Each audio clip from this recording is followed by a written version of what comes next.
What's up, Cowboys Nation? It's your boy Victor here on Dallas Cowboys Today, and listen, I've got something really interesting to talk about today. The Dallas Cowboys might have already made one of the boldest moves of the season with that Quinnen Williams blockbuster trade, but apparently Jerry Jones isn't done yet. In fact, reports are heating up that the Cowboys are on the verge of landing what could be a perfect free agent steal, a move that could quietly transform this defense for the second half of the year. We're talking about a veteran defensive playmaker, a guy with championship experience, still sitting on the open market for reasons that honestly make no sense. And if the Cowboys pull this off, it could be one of the smartest midseason signings we've seen in a long time. Before we dive into who this player is and why he fits this Dallas defense so perfectly, do me a favor, Cowboys Nation, hit that like button, subscribe, and help us reach our goal of 11,000 subscribers. We're building the biggest Cowboys community on YouTube, and you guys are the heart of it. Let's make it happen together. Below is a preview of the remainder of each NFC East team's schedule, and why acquiring this free agent could improve this preview and help us reach the playoffs. Here in the show, we were talking playoffs or playa. Now we're going to take a look at the teams in the NFC East and figure out how each of them are going to end this season. Maybe on a good note, maybe on a bad note, maybe just on a terrible note. Taking a look at the odds, look, the Eagles are very heavy favorites, as they should be, sitting at 7-2, minus 5,000 to go ahead and win the division. Congrats, Eagles, you've already won it, unless something goes very, very wrong. So let's start off with the Eagles here. 7-2 record so far. When we begin the season, their win total was set at 11.5. Pete, when you look at the rest of the schedule, how did the Eagles fare the rest of the season? They're getting it right, and the defense is really starting to get it right. I still think they need to work on the offense a little bit, but when I look at the schedule, you see what I have here. I got them winning all but one game at the Bills. That's it. That's the only game I have them losing. They're going to end up 14-3. They're going to end up with the number one seed probably, because I think the teams out west are going to beat each other up a little bit, and so I think they're going to end up hosting again with a chance to go to the Super Bowl. They're a really good team. I don't think they're quite there yet on offense, but they will get there. I mean, I think we talked about this last year. Like, it's been, almost 10 years since the team repeated as NFC East champs. And to your point, unless something drastically goes wrong with the Eagles, it looks like they're going to buck that trend. And Pete, you also mentioned it, the offense, we haven't seen the best of it yet. It's kind of been Jekyll and Hyde. One game the passing offense is working, one game the rushing offense is working.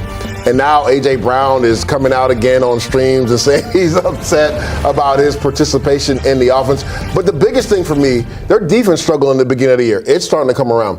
Pete, we always talked about how Howie Roseman, with his young draft picks, he always gives them kind of a redshirt year.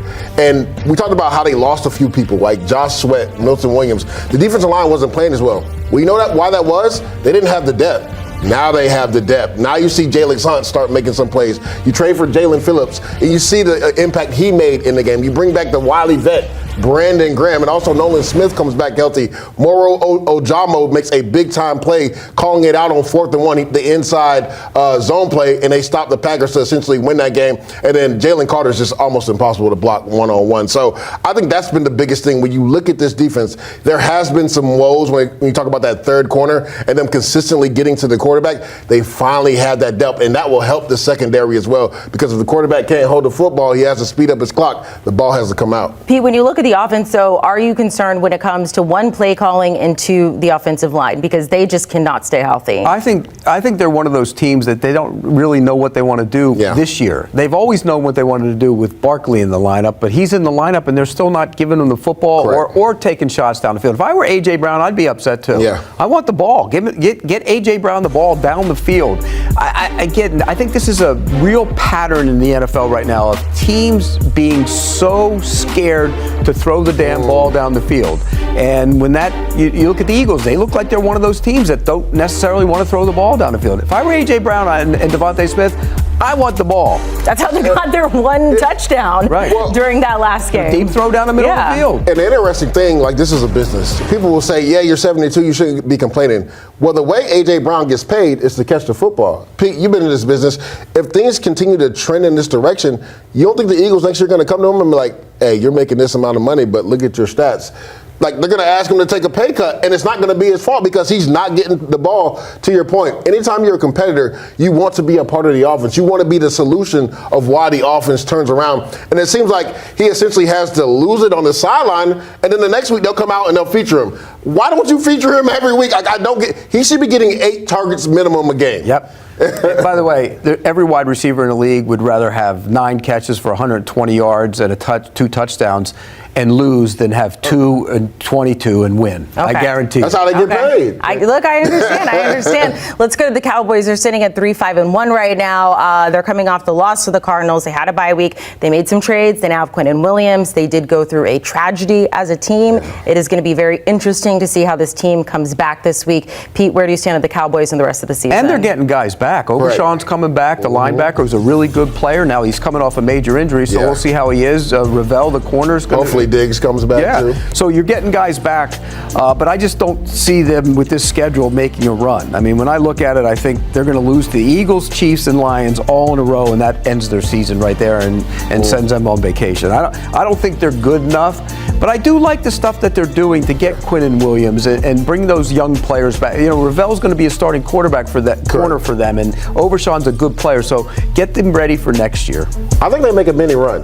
Okay. Right? I have them going 9-7-1 because I just did the history upstairs, and when Dak's actually been healthy, he usually always splits with the Eagles. So I don't see that changing this year. And we talked about how the offense has struggled like the defense has. I think they get back going the right direction on offense. That bye, I think, came at the perfect time for them. You talked about the tragedy. I think that galvanizes this team and keeps them together. Their pass rush is actually starting to come alive a little bit, too, with some of the guys that they brought in. You saw Jadeveon Clowney right there. You see Sam Williams with the block punt right there. And Pete talked about it. In the secondary, they're getting guys back healthier. I think this team can make a run in the back half. I don't know if 9-7-1 gets them in. I think it's a little bit too late. If they had beat the Cardinals, they might have had an outside chance to sneak in at the 7th spot. What about the Commanders? I mean, is this a team that could also not necessarily make a run, but just end on a better note? I mean, Jaden Daniels, Pete is just shaking his head. I'm not even. I mean, there's like, I don't know, win a couple games and Jaden Daniels, you know, escaped a horrific arm injury. Can Jaden Daniels play defensive end, safety, linebacker, and safety? No. The answer to that question, no. They are awful on defense. Yeah. I mean, awful. What I said yesterday, I was talking about them all day. I said anybody who played them plays against air. Yeah. And that, you know how that is when you're on practice. You play against air. Like 707. Everything looks great. There's nobody there. You're no defense. That's what you get when you play the Commanders. They're terrible on defense. So even if he's there, they're not going to win games. And I see them losing every game except for the Giants. And they might lose that game too.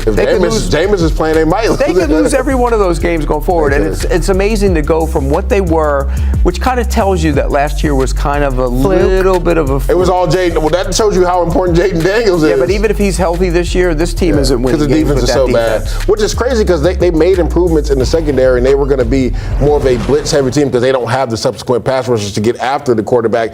And they were going to rely on their corners, but their corners have really struggled on the outside. And now their corners are banged up too, so now the guy behind them is playing. So you're talking about playing backups in the secondary. You can't get to the quarterback. Deron Payne gets suspended for a game. Bobby Wagner's old. I actually have them beating the Dolphins this week just because I think it's going to be 50 degrees and I don't know if the Dolphins can handle that. They got to practice in 50 degrees yesterday, I guess. I think they're going to win 2 more games this year. And I have a question for you. So you got to win them one more than I do. Yeah, I don't think they're making a run. We both think they stink. Yeah. My thing is, if they do lose the next 2, do you bring Jaden Daniels back? All right, that's what I was going to ask. I would not. I would not. To me, and it's kind of like the Joe Burrow conversation, right? People are like hyping this up. We thought week 13 was the time he would come back. Now all of a sudden he's practicing. If the Bengals lose the next 2 games, like why are you bringing Joe Burrow back? The only thing is, if you're a player, you're competitive. I get it. Yeah, I get that. And if you're healthy enough to play, you play. Yeah. So I get it. Their win total at the beginning of the season. But you need to be healthy, like not 70 or 80%, like 100% healthy. Well, nobody's 100%, but yeah. But I'm talking about if you're coming off an injury like these 2 guys, they need to be close to 100%. Yes, if you're going to put him back out there. I was going to say Vegas and all of us were fooled by last season because their win total at the beginning of the season was set at 9.5. I'm going to the Super Bowl. Yeah, you did? I did. Them and the Ravens. Oh, okay, well, just wish for that now. I wouldn't say that loud. I'm going to be honest. You know me, I'm going to keep it real. This is true. Let's go to the Giants. And this is Look at that graphic. Okay, wait, let me see. Both of you going with 2 and they don't win another single game. But the crazy thing is, with Jameis, you just never know. You're not even going to get like a little bit of a oomph, like no more Brian Daboll. They could beat the Raiders, They could maybe. beat and they could maybe Commanders. beat the Commanders. I mean, they might win a game or two, but I just don't. That's a hard What if they beat the schedule. Packers this week? Then the Packers That'd be better pack their awesome. gear and go home. They better get their playa. Packers are going to Playa. But Jameis, one thing Jameis is not going to be afraid to do is throw the ball downfield. So it'll be interesting. But I think the Packers do take care of it. It's interesting when you watch the Giants because they spent all this money on the defensive line. And don't get any They real spent money pressure. on the secondary. And the defense has been the reason why they've had so many fourth quarter leads that they lost. Like, as a defense, the pride has to be, we're going to close this out. They have yet to close it. You go back to that Denver game, if I'm not mistaken, what was it, 33 points they gave up in the fourth quarter, Pete? Like, you can't do that and say you're a top defense in the league.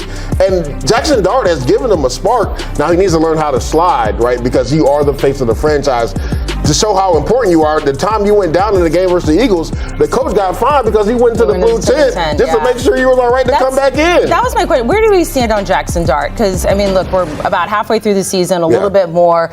And whether it's the play calling or if it's him needing to slide, he's been looked at a concussion for 4 times now. He's out with a concussion now. Yeah. I mean, He's reckless. He was like that in college too. You can't play quarterback and be reckless in the NFL. You just can't. And look, last week's injury came in the pocket. Yeah. But he was trying to hold the ball and he was trying to make something out of nothing instead of going down. So, but he got to be smarter than that. And I look, where am I with him? If you're the Giants, you got to be thrilled with what you've seen. Yeah. He gives you juice. He gives you energy. He can make all the throws. He just has to learn how to go 1, 2, 3, 4, check it down, or 1, 2, 3, check it down. Not 1, 2, and away I go. Well, sometimes it's not even away I go. It's like he holds it in the pocket and then tries to make something happen. So my thing is either be decisive running and slide because you cannot continue to take those hits, or like you said, you got to be better at going through your progressions and getting rid of the football because that's not sustainable. One quick thing, Mike Kafka, already Coach of the Year, he pushed Russell Wilson to the side and put Jameis Winston in. That's a whole other conversation about what's going to happen to Russell Wilson. So here's where we're at. The trade deadline is officially over, and Dallas sits at 3-5-1, but don't let that record fool you. The Quinnen Williams trade showed us exactly what Jerry Jones is thinking. This team isn't giving up, they're still going for it. And with Dak Prescott playing some of his best football, minus a rough week here or there, the Cowboys know that if they can just get the defense right, they've got a real shot to fight back into playoff contention. Quinnen Williams helps fix a ton of problems up front. He's collapsing pockets, eating double teams, and making life easier for guys like DeMarcus Lawrence and Maisie Smith. But as good as that defensive line looks now, let's be honest, the secondary has been the weak link. With Trevin Diggs out, Darren Bland having to do everything, and guys like Kyer Elam and Reddy Stewart struggling in coverage, it's been rough to watch. Teams are targeting that weakness every single week. That's exactly why this free agent signing could be the missing piece. All right, let's finally talk about it. Stefon Gilmore. Now, I know some of you are thinking, wait a second, didn't Gilmore already play for Dallas? Yeah, and that's exactly why this move makes so much sense. Gilmore spent the 2023 season with the Cowboys, and he was rock solid. Not elite like his Defensive Player of the Year days in New England, but still incredibly reliable. He started every game, brought leadership to the locker room, and held opposing quarterbacks to a 59% completion rate when targeted. That's not washed, that's production. And here's the thing, the guy is medically cleared and wants to play in 2025. He said multiple times this offseason he's ready to go, just waiting for the right situation. Tell me this isn't the perfect situation. Dallas needs veteran leadership in the secondary. They need someone who already knows the playbook, and they need a guy who can help stabilize this defense. Right now, the Cowboys giving Gilmore another shot isn't just nostalgia, it's strategy. Look, Darren Bland has been doing everything he can, but when you're asking him to shadow WR1s every week, that's not sustainable, and the rest of the group just hasn't stepped up. Gilmore would bring calm, experience, and trust. You give the pass rush, now featuring Quinnen Williams, a real reason to go all out, knowing the coverage behind them won't collapse. This move just makes too much sense. What I love about this potential signing is that it's not just about talent, it's about mindset. Stefon Gilmore brings a Super Bowl pedigree. He's been in the biggest moments, lined up against the best receivers, and won. That's the kind of presence that changes a locker room. When you add guys like Quinnen Williams, Logan Wilson, and now potentially Gilmore, that's a leadership core that screams accountability and championship mentality. It tells every young player on this roster, we're not folding, we're still in this fight. And that's what Cowboys fans want to see, that this front office isn't mailing it in. They're still trying to win now. Here's my take. If Jerry Jones wants to prove that this team is serious about getting back into the playoff hunt, bringing back Stefon Gilmore is the move. It's low risk, high reward. The guy already knows the system, has chemistry with Dan Quinn, and fits this defense like a glove. Plus, let's not pretend we didn't love having him here. He was professional, tough, and consistent. 3 things we need a lot more of right now. So Cowboys Nation, I'll throw it to you. Would you bring Stefon Gilmore back to Dallas right now? Do you think he could still play at a high level? Or is it time to move on and develop the younger guys? Drop your thoughts in the comments. I'll be replying to as many as I can. Before you go, make sure to hit that like button, subscribe, and help us reach 11,000 subscribers. We're getting closer every day, and it's all thanks to you, the best fans in the world. Cowboys Nation. I'm Victor, and this is Dallas Cowboys Today. And as always, go Cowboys. Let's keep fighting for that star, baby.